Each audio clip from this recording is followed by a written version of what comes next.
राहु और केतु, इनको मायावी ग्रह कहा गया है, इनको छाया ग्रह कहा गया है। और राहु केतु को अगर आप देखें तो उनका अस्तित्व नहीं है, लेकिन हमारे जीवन पर इनका बहुत अधिक प्रभाव देखने को मिलता है। आज की इस वीडियो में मैं बात करने वाली हूं राहु के होने वाले राशि परिवर्तन के प्रभाव के बारे में। वृश्चिक राशि के लोगों के लिए राहु और केतु के गोचर का प्रभाव किस तरह से होगा। जय माता दी दोस्तों, आप सभी का स्वागत है हमारे YouTube चैनल अमृता एस्ट्रो में। देखिए, राहु केतु की जहां बात चल रही है तो ये एक राशि में 18 महीने यानी कि 1.5 वर्ष तक रहते हैं, उसके बाद राशि बदलते हैं। और इस तरह से 18 वर्ष में सभी 12 राशियों में एक चक्कर ये लगाते हैं। अभी तक ये कहां थे? राहु थे मीन राशि में और केतु थे कन्या राशि में। अब 18 मई 2025 को इनका राशि परिवर्तन होगा और राहु आ जाएंगे कुंभ राशि में, जो कुंभ राशि राहु की अपनी राशि मानी जाती है। क्यों मानी जाती है? क्योंकि शनि के ही छाया ग्रह राहु कहे गए हैं और केतु मंगल के छाया ग्रह कहे गए हैं। तो केतु कहां जाने वाले हैं? केतु जाने वाले हैं सिंह राशि में, यहां इनका गोचर होने वाला है। अब ये दोनों मायावी हैं, क्योंकि इनको आप नवग्रहों में अगर देखें तो इनको देखा नहीं जा सकता, इनका अस्तित्व नहीं है, क्योंकि ये तो शैडो प्लेनेट है। लेकिन फिर भी हमारे जीवन पर पूरा अधिकार रखते हैं, हमारे जीवन में बहुत बड़े बड़े बदलाव के कारण ये बनते हैं। और केतु को तो मोक्ष का कारक कहा गया है और राहु को एक एक्सपेंशन यानी कि एक ऐसा ग्रह है राहु जो व्यक्ति को अर्श से फर्श और फर्श से अर्श यहां तक पहुंचा सकता है। तो अब इनका गोचर कैसे रिजल्ट देगा आपको अगले 1.5 वर्ष तक? क्या कुछ खास अगले 1.5 वर्ष तक होने वाला है? और 18 वर्ष के बाद राहु आपके चौथे घर में प्रवेश करने वाले हैं। देखिए, वृश्चिक राशि की मैं बात कर रही हूं, चंद्र राशि पर यह आधारित है और 11वीं राशि यानी कुंभ राशि आपके चौथे घर में पड़ती है, जहां राहु का गोचर होगा। 18 वर्ष के बाद ये यहां पहुंचेंगे और केतु 18 वर्ष के बाद आपके 10वें भाव में पहुंचने वाले हैं।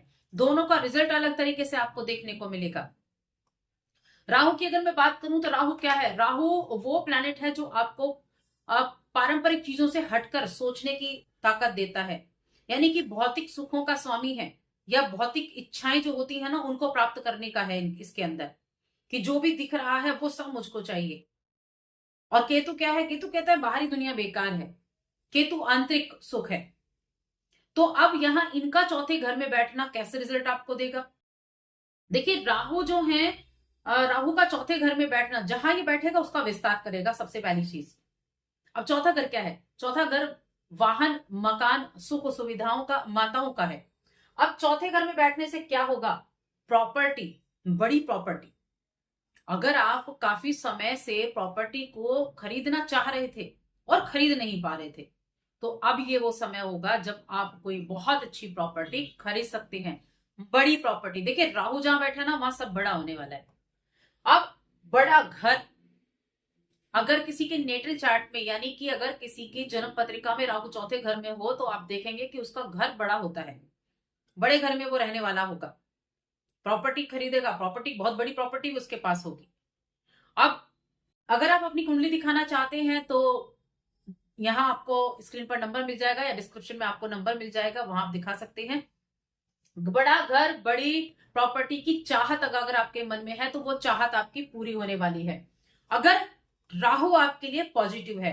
राहु की आपकी कुंडली में क्या पोजीशन है ये भी डिपेंड करेगा, लेकिन फिर भी रिजल्ट यहां बैठने के बावजूद भी आपको प्रभाव देखने को मिलेंगे। पॉजिटिव नेगेटिव का आपको कैसे पता चलेगा? जब राहु का गोचर होगा तो आप देखेंगे कि आपके घर में सीलन आनी शुरू हो गई है, बड़ी स्मेल आने लग गई है, पपड़ी छुटनी शुरू हो गई है। वो नेगेटिव राहु के रिजल्ट आपको मिलते हैं, यानी कि सिम्टम आपको दिखते हैं। पॉजिटिव राहु है तो आप अगर फॉरेन में रहते हैं तो फॉरेन में आपको घर दिला सकता है। काफी समय से आप रह रहे हैं विदेश में, अपना घर खरीदना चाह रहे थे तो वहां आप अपना घर खरीद सकते हैं, ये आपको ऐसे चांसेस बनाएगा। माता, देखिए माता का भाव भी ये चौथा घर ही कहा गया है, तो माता को सुख मिलेगा, सुख में बढ़ोतरी होगी और कुछ ऐसी चीजें होंगी, अपने घर में कुछ सिक्योरिटी से जुड़ी हुई चीजें कर सकते हैं, अपने घर को सिक्योर करना। राहु क्या? राहु विस्तार करता है, हाईटेक चीजें चाहिए राहु को, जो आज के जमाने की हैं, अपडेट रहना पसंद है, यानी घर में सिक्योरिटी लगाना है, सिक्योरिटी के सिस्टम आपको घर में करवाने हैं, तो इस तरह के आप सीसीटीवी कैमरे लगा सकते हैं, गेट ऐसे ऑटोमेटिक लगा सकते हैं। तो कुछ सिक्योरिटी की तरफ भी आप चलते हुए दिखाई देंगे जो आपके कंफर्ट को बढ़ा सके।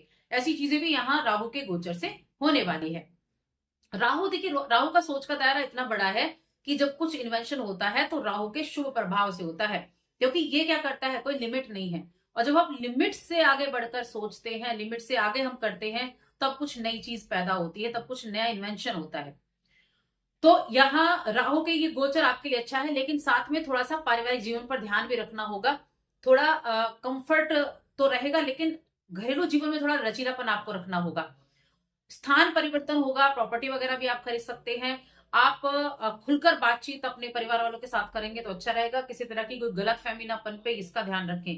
केतु आपके 10वें भाव में है। देखिए केतु क्या है, केतु डिटैचमेंट है, तो ऐसा रहेगा आपके काम काज में आपका मन नहीं लग रहा हो, नौकरी कर रहे हैं, मन उचाट हो गया, क्यों ना नौकरी छोड़कर कुछ और काम कर लिया जाए, इस तरह की चीजें रहेंगी, क्योंकि ये डिटैचमेंट देता है आपको। अब देखिए राहु जहां आपको एक तरफ बड़ी चीजें जो देने वाला होता है, वो कुछ ना कुछ नेगेटिव भी करता है, उन्हीं चीजों से आपको परेशान भी कर देता है।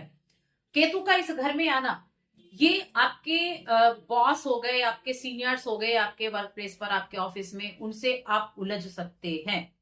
ध्यान रखें इस चीज का खास तौर से, क्योंकि 10वां भाव क्या है, करियर का है 10वां भाव, तो उनसे आप उलझ सकते हैं। थोड़ा सा संयम रखना होगा अपने कार्यस्थल पर, पेशेंस आपको बनाकर रखना होगा, धैर्य से, समझदारी से आपको काम लेना होगा इस समय अवधि में। देखिए परिस्थितियां आपके पक्ष में रहें, इसके लिए एफर्ट तो आपको ही करने हैं, ये ध्यान रखें। व्यक्तिगत जीवन में भी अगर देखा जाए तो राहु और केतु ये क्या है, थोड़ा सा गुप्त शत्रुओं से भी आपको सावधानी रखनी होगी, क्योंकि केतु की दृष्टि कहाँ जा रही है, 7, 8, 9 छठे घर पर जा रही है। तो थोड़ा सा गुप्त शत्रुओं से सावधानी रखें, उन शत्रुओं से जो पीठ पीछे राजनीति करते हैं ऑफिस में, तो उनसे सावधानी भी आपको रखनी होगी, सतर्कता बरतनी होगी, संबंधों में पारदर्शिता बनाकर रखनी होगी। तो ये राहु केतु के गोचर आपको रिजल्ट देने वाले हैं। उपाय की मैं बात करूं, क्या उपाय आप कर सकते हैं, तो एक तो एक कार्य जरूर कर देखिए, केतु आपके 10th हाउस में आ रहे हैं, तो आपको सबसे पहली चीज तो क्या करनी है, और छठे घर को देख भी रहे हैं, बहुत अच्छा उपाय मैं आपको बताने वाली हूँ। कुत्तों को खाना खिलाना, स्ट्रीट डॉग जो होता है ना, किसी भी रंग का हो, जहां आपको मिले, तो आवारा कुत्ते, स्ट्रीट डॉग जो है, उनको खाना खिलाना शुरू कीजिए। केतु का सबसे अच्छा उपाय है कुत्तों को खाना खिलाने का। और छठे घर पर दृष्टि भी डाल रहे हैं, सेवा का भाव होता है छठा भाव। केतु के द्वारा अगर अपने करियर में अच्छे रिजल्ट प्राप्त करना चाहते हैं तो ये कार्य आपको जरूर करना चाहिए।